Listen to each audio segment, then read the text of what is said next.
Hello, good evening, good afternoon, good morning, wherever you are in the world. I'm Ruth Carter, the Liberty Coach, and I'm back again with another Parenting Live.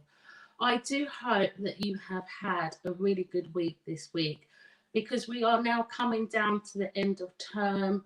Some schools have already closed this week, some have said their goodbyes and had all their exchanges ready to take on a new year and a new path.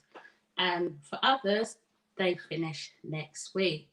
So, for a lot of teachers and parents, it is really having that time to say your farewells. And I'm glad that some of them are able to have that experience because many children may not, but they are literally doing things differently and connecting on channels such as WhatsApp and any other social media platform, emails, whatever it is to keep connected. So I do hope that your week has been good.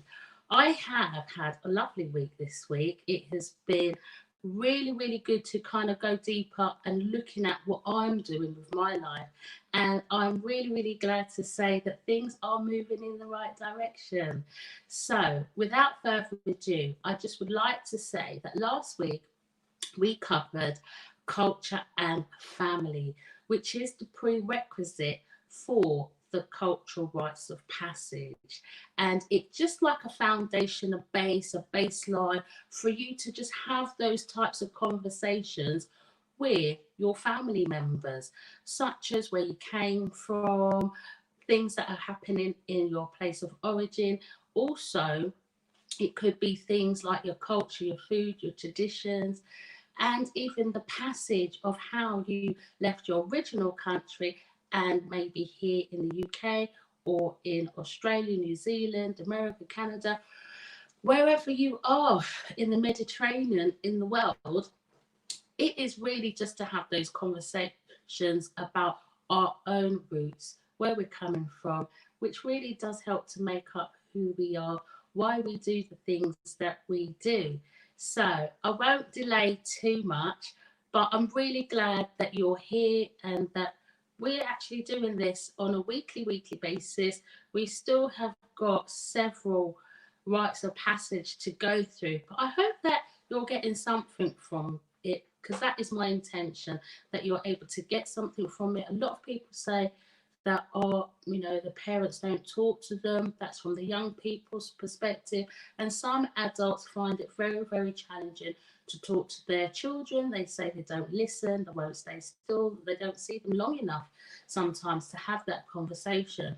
So some of the things that I'm talking about is really based down to your own child, their own needs, and where they are in their own age and development.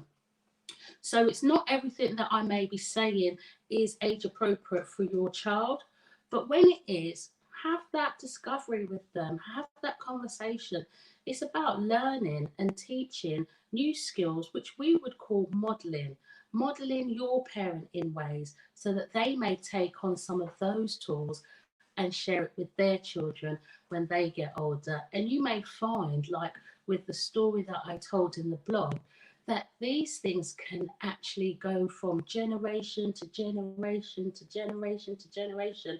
No questions asked, but they are your own unique family traditions. So, as I've said in the past, we normally would read everything out. So I'm just going to give you the heading part and read that to you so that you understand exactly what we're covering and then go through the steps. And then I will take a peek at the activities and have a look on the blog post because they're listed there. There is 13 of them today, I believe, and just have a look and see which one might work for you. And then at least it's an exercise when people are saying that they're bored. It's really nice to learn something new about something that you come from, maybe your origin, or even if you may or may not have had an opportunity to visit yet, that it be like planning when, because with this pandemic, when is going to be questionable. But I know that the borders are open now, and so travel is happening. And I hope that, we all get to experience where we originally come from, because I really think there is a sense of being a belonging, and that's where that community feel, that community spirit kind of comes in. So let's kick it off. So, culture is the way we do the things we do. We must teach our children that knowing the values of their culture will help them to manage the world. We can do this by continuing to carry on the traditions, customs, rituals, and ceremonies that have helped us to survive in an oppressive society. Although we may change the practices, we need to maintain the values of the culture. The suggested activities that follow will help you assist your child in making the cultural journey from childhood to adulthood. Now, you yourself may have had your cultural rites of passage, and it is giving a sense of belonging, of who you are, what you do within your family realms, and you might find that you'll pick up traditions now in the 21st century that could have gone back a few hundred years ago at least. And isn't it amazing how stories of people's life that are family members, how they are keen? I never met my grandmother. I never once met my father's mother, I should say, my paternal grandmother. I never laid eyes on her, but I guarantee that she knew about me. And as much as I've been here on this earth, I have learned about her. I've seen pictures, I've heard stories, I've heard accounts from not just my dad, but my aunts and my uncles and my cousins back home in Dominica who lived with her, who spent their life with her while she was with us in the world.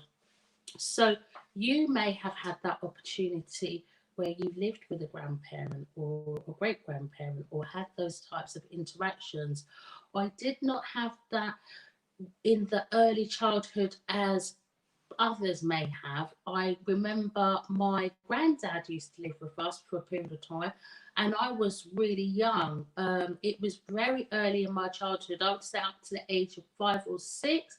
And then, unfortunately, I didn't see him again. But I used to write. I would write when I was a little girl.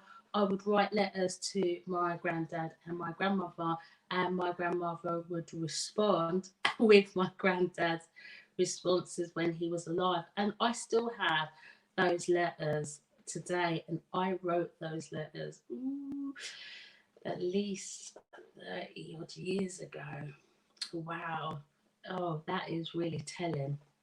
But it's a way that I was able to communicate it because I'm here in the UK, and my grandmother, my maternal grandmother that I'm talking about now, she lived in Jamaica. And I remember when she came over for a visit, and I was able to see her and hear the stories. And I think as children, I think we get captivated by the stories. I certainly do.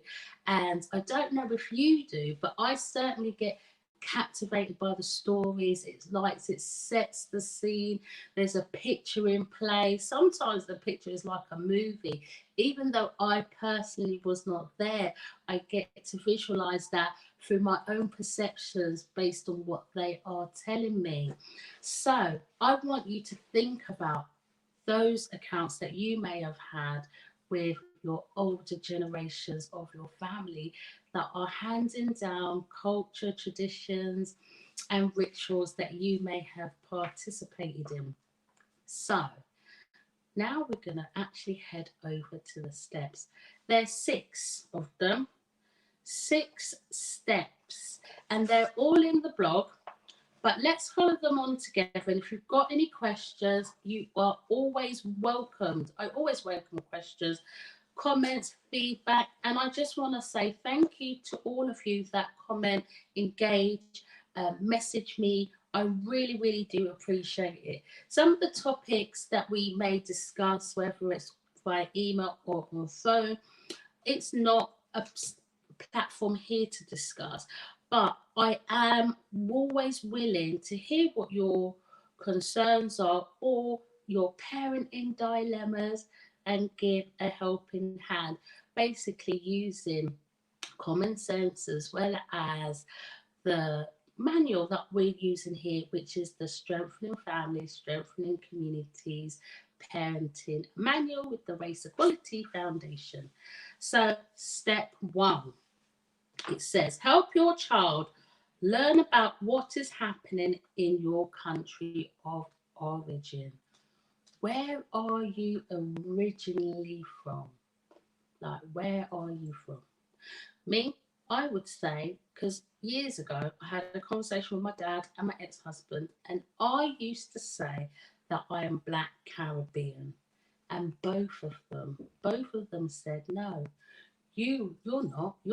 But I classified myself as Black Caribbean because I wanted to belong to a group, especially when you're ticking them forms. I found, and even still to this day, Black British doesn't have its own tick box for years. It's not got its own little tick box.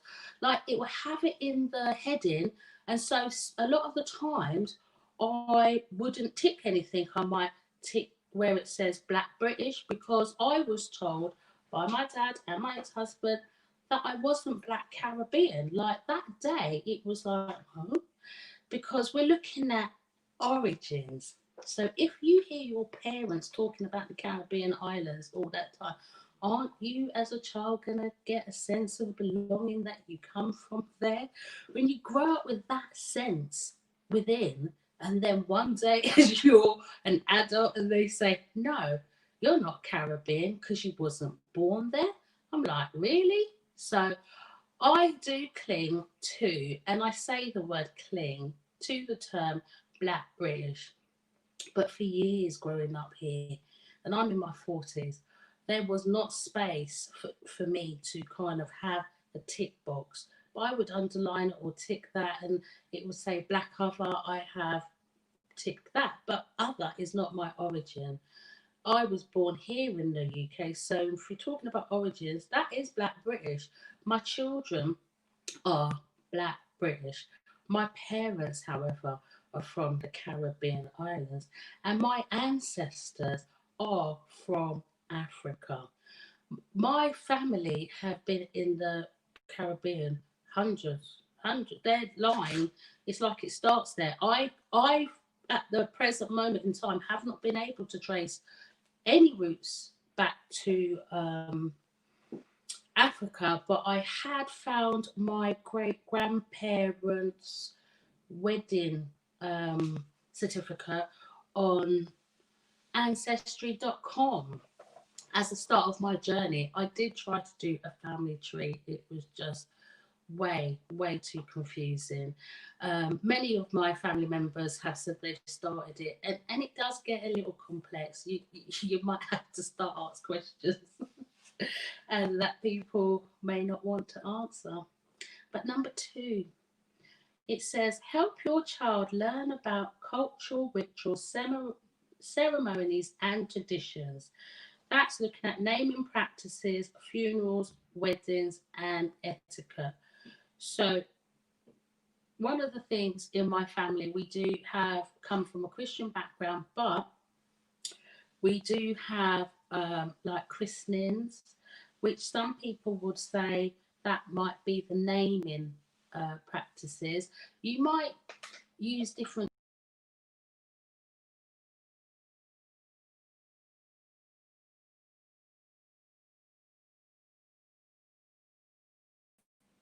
Right, I am back. Apologies for that.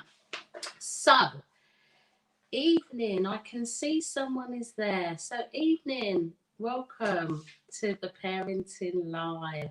I am here doing the cultural rites because last week it was the culture and family that I was covering. So you haven't missed much. I'm literally just started the steps. The first one was help your child learn about what is happening in your country of origin. Well, there's lots happening here in the UK right now. We have been keeping in touch with our parents to see what's going on in Dominica, um, and other family members to see how they're doing in Jamaica and Barbados. And also, in terms of Africa, I have my friends who are from that beautiful country, and what is out there on news forums, social media, and things like that is where I may hear the wider stuff. But because there's a lot, so much going on in the world, it's like you need to draw on the positives of that. Like when you're talking about the origin, draw on the positives first, I would say. Let them know some factors if it's necessary and if it's age appropriate, but just give them a real good sense of where they are, where they come from.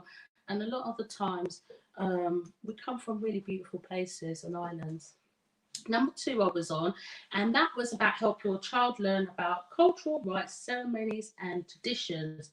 So I was just mentioning about christenings, which I would say is similar to like the naming ceremony, but sometimes people do that on the day that the child is born.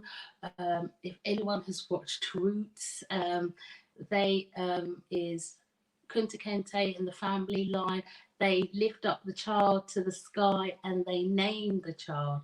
Some people may do that, but it was good to see that in that film because it was something that all of them did as a tradition or custom that was passed down for all those generations. If you've ever watched the series by Alex Haley.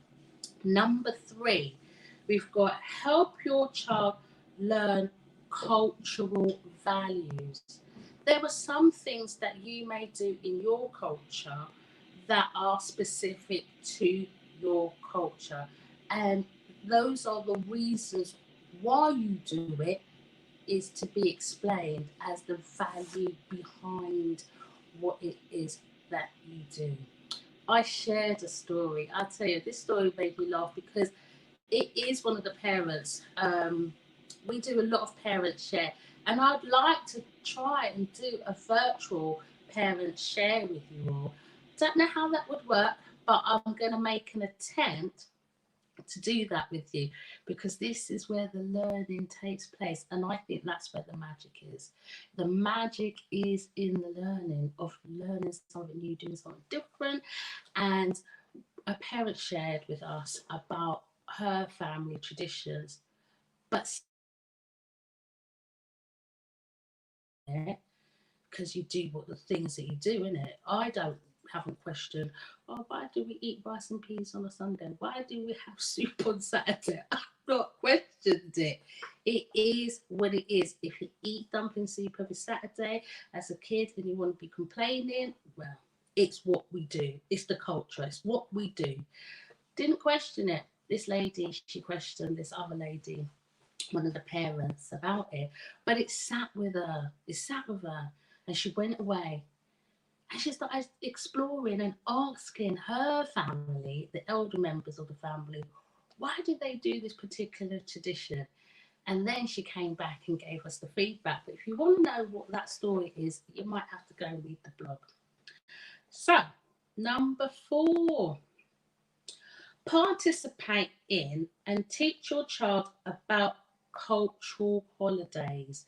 Now, each culture will have their different things happening at different times of the year. Do you know what they are?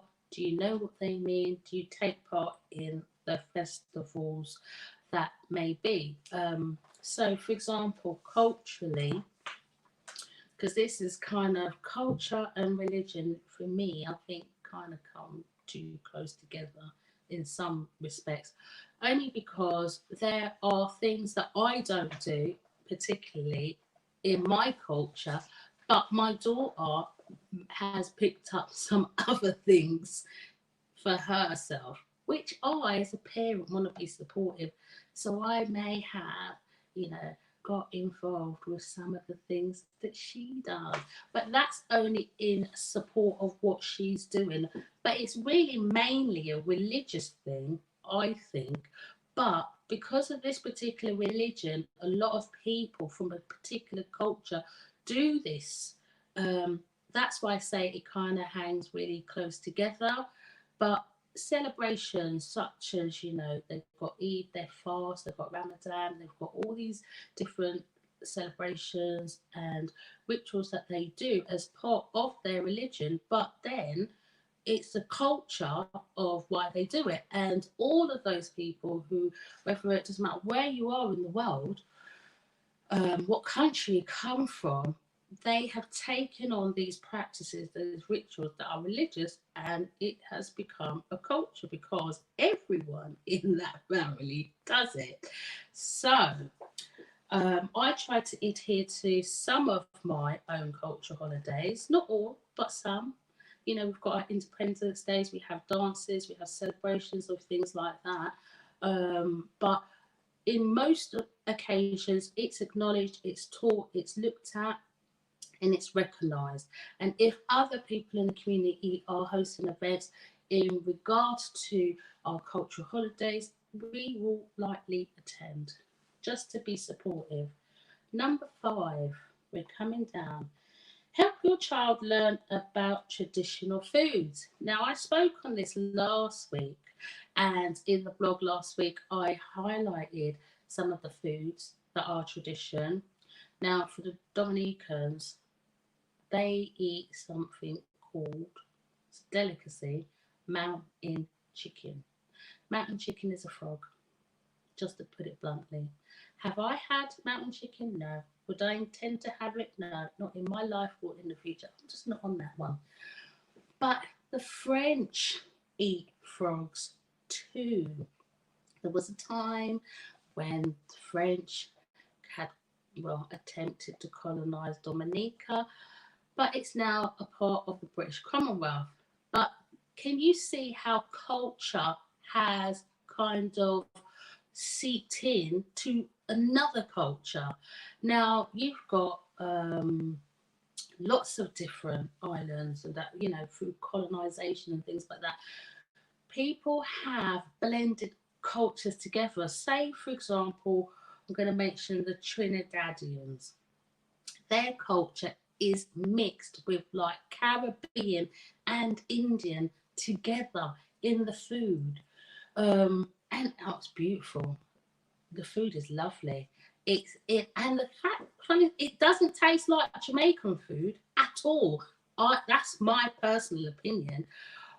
But the traditions, the culture, the customs have come from India all the way to Trinidad, and in the 21st century it's still there.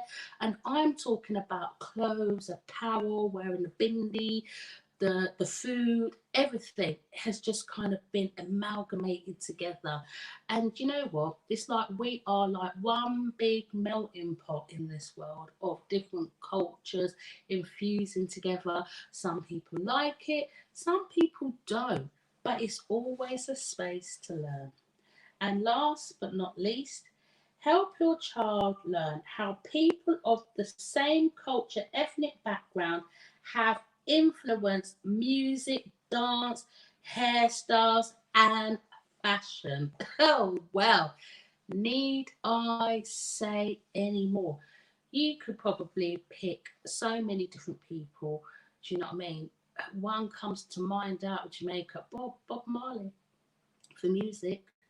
He passed away so long ago, yet his music is legendary. It lives on and on and on.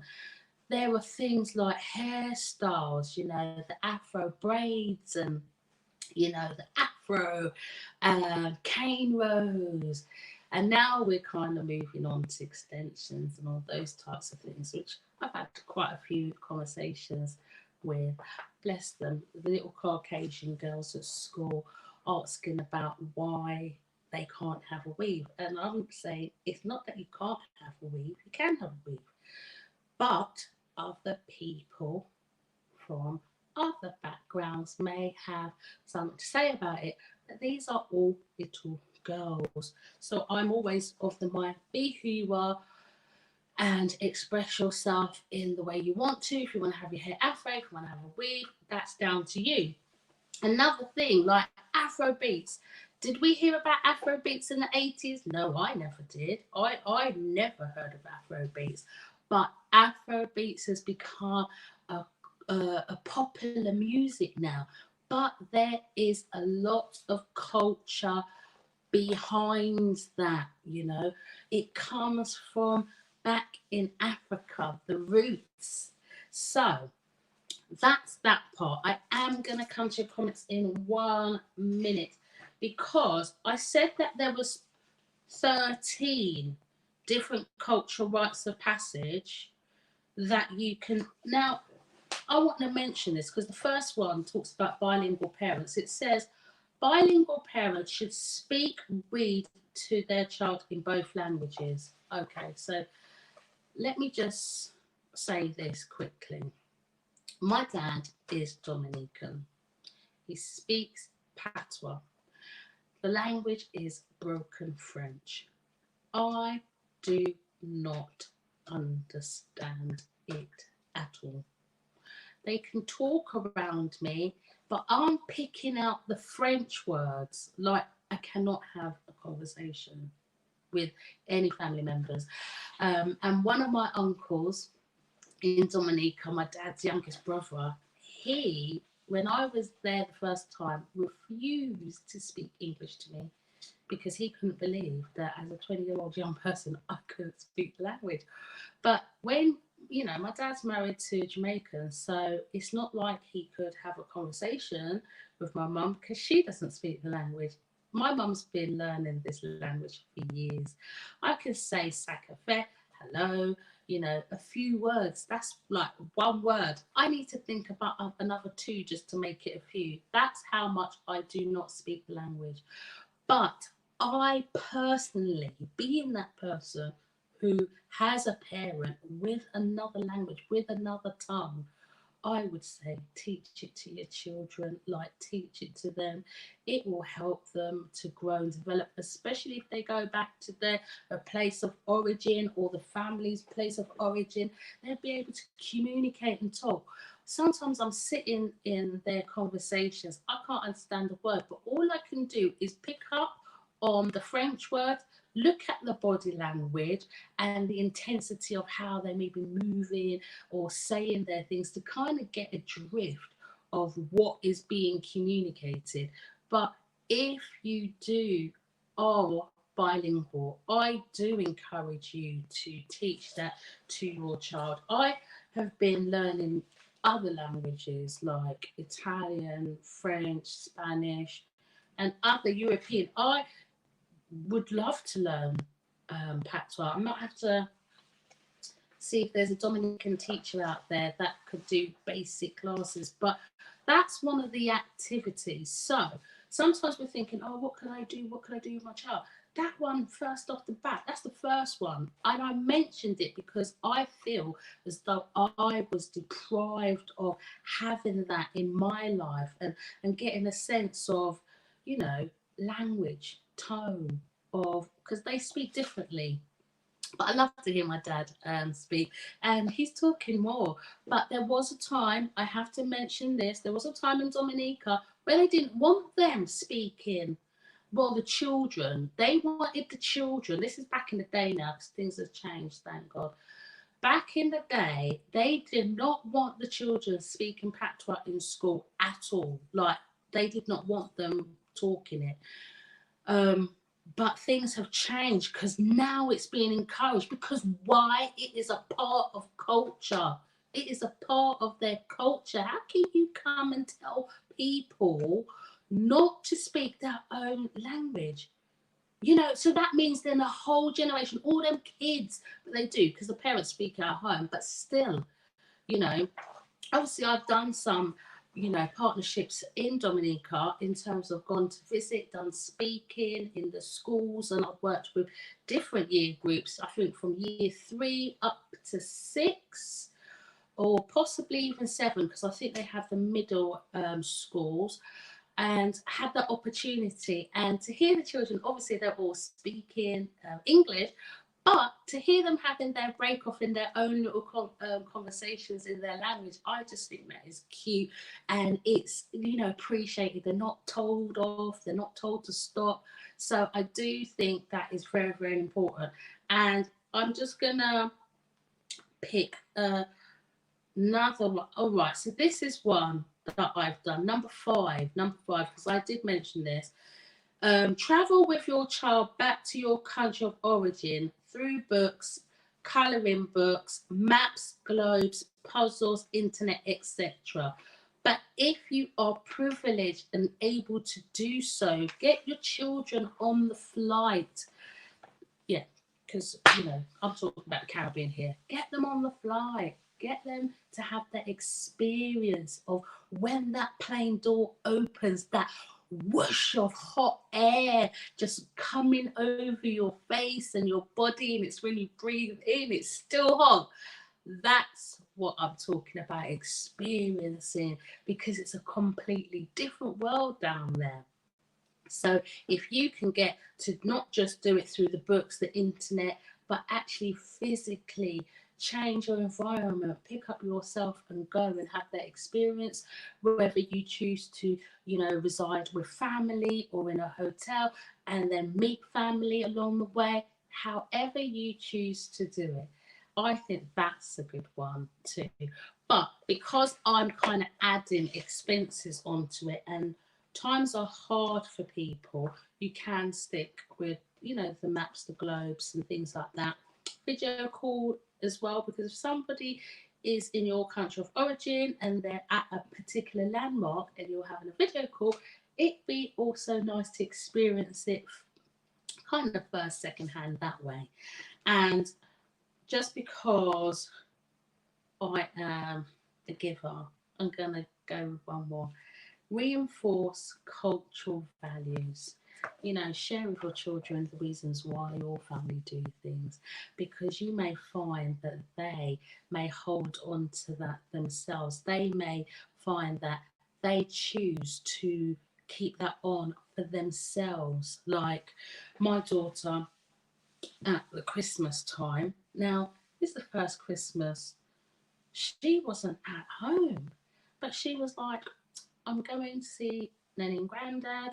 And she went, booked her ticket. She was gone. Christmas Day, it was quiet, I have to admit. But she wasn't here. But she took herself to go back to her country of origin in terms of our family. Spend time there, go visit in the island, go visit family on her own without me, taking them over several times.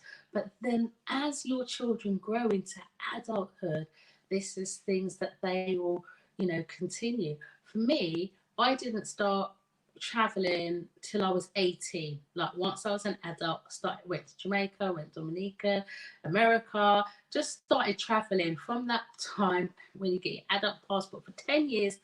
That was me, and I have traveled ever since.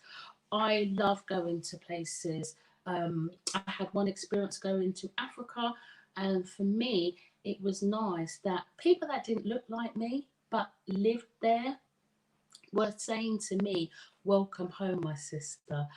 That just, again, that community feeling, that community spirit, it's like you've returned home.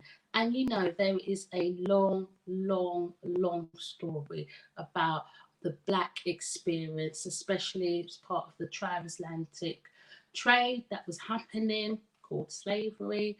um, it really has made, you know, a significance to us as a people. So when we get the opportunity, if ever, to go back, you are welcomed home, which is really, really nice.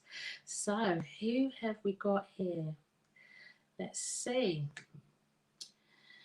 Right. So I've got Trisha. Evening, Trisha, and I've got Sharon here. Lovely to see you. Thank you for being on here and your engagement and participating. Really appreciate it. So, what are your culture, ladies? I know some of them, but what are some of the values that you have? Do you teach them to your children? Do they know about, you know, grandparents, great grandparents? Oh, you've had it. Oh, have you had mountain chicken, Sharon? Because I've heard it tastes like chicken wings, but I've never had it myself.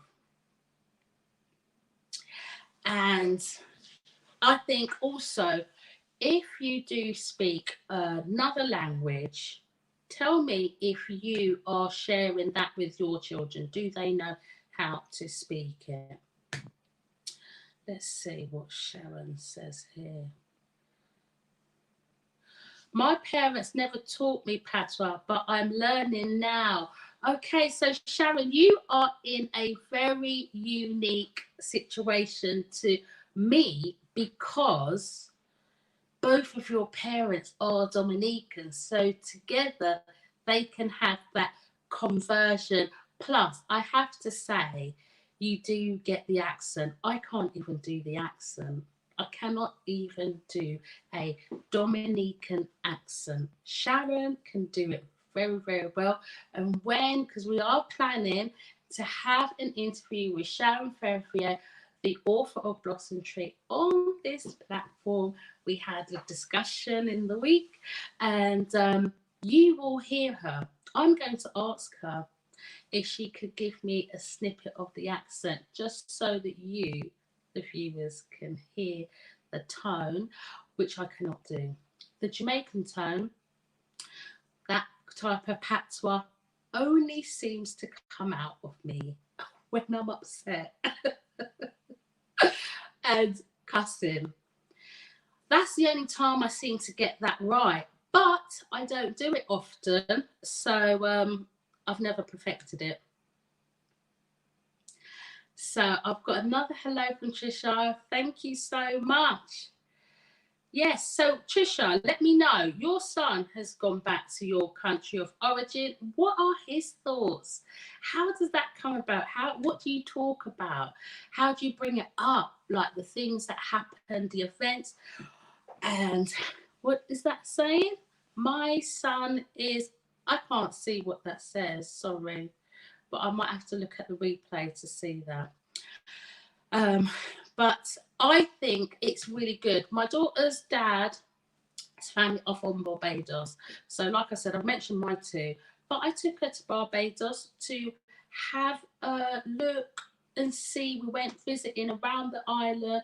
So we went to landmarks. The only thing that she did not get to do was see his actual family, his lineage or family. Now that she's an adult, that is something that she'll probably venture on doing with possibly her grandmother, should she want to do that. So I'm saying, oh, I've got another message here. Looking forward to discussions with you on your show. Yes, absolutely. Will you do the accent? Just because I think you do it so, so well, just for me, and so that everyone can hear. We may have heard different tones. I can't do accents. I can't do the African accent. I cannot do them. So as a black woman here, I can't speak Dominican patois. The Jamaican patois only comes out when I'm upset, but I have to be really, really upset to get it on point. And sometimes, you know, you might be like when I'm doing classes or facilitating, sometimes I may drop in a little patois, but it's not out of anger or anything. It's just out of, you know, keeping things nice and lively. And sometimes the children laugh because a lot of them are trying to mimic accents. You know, one day a child may be sounding like this, and then another day they're sounding like that. And that's but down to influence, what they hear, and wanting to glean from other cultures. So I am going to ask what the time is because I cannot see, but I always get this sense. I sense when I'm coming near the end or have gone over. Kind of feeling that way about now. Oh, thank you, Trisha. So he's saying, and he's young. So he's saying he's Bayesian and not wow, wow. That is something for a little boy like that. So evening, evening. Oh, bless you. Thank you, Carol, for catching up. You can always listen. You can always catch the replay. That is what it's there for. You can always catch the replay and you can always leave your comments there because I know people like engaging in the live conversations and so do I. And I like to see what you're saying and things like that. But if you need to, just watch the replay. It's going to be there for you. Ah, see, I knew. I felt it. Thank you so much, Sharon. I really appreciate that. I really do. Oh, wow. Every year. So then that would make sense why your son, Trisha, feels that sense of connection. Because one, it's taken place very, very early on in his childhood, like it's become like the core component of who he is. He's expressed and experienced the culture, the family, and has gained a sense of belonging that he identifies as being Bayesian. Listen, ladies, I really gonna have to wrap this up. This is the only but that's because of the pandemic. That's the only reason. If this pandemic had not happened, I am so positive you would have found yourself there. Thank you so much for sharing, everyone. This was good. Look at the blog post.